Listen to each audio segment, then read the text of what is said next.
But then all of a sudden you start seeing this, okay, now how do we handle this? We've got very, very cheap power, but it's intermittent, it's not predictable, and sometimes it only shows up certain times of the year. And so those times of the year can have very wonky pricing. It was California. So, I actually had, like in a way, my career has been like chasing around this dynamic, not intentionally, but California had the first real solar push.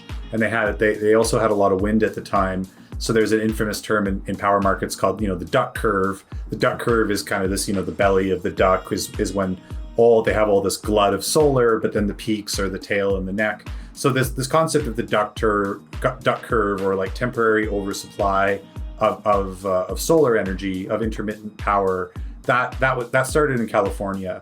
And so California was the first time that we actually saw certain nodes or certain aggregate like zones go completely negative, not for that long, but during predictable and certain hours of the day. With your background in power and then how you got into Bitcoin mining, how do you see the industries? It seems like you see them almost as like one because they're so intertwined, but how do you see this continuing to progress? So I guess the first analogy is like, I view a data center as simply going up the value chain. So I view data centers as a refinery from a very basic standpoint, like, and this is oversimplified for your audience who has some energy knowledge, but like in many ways, natural gas is a byproduct and in some ways a refined product of oil.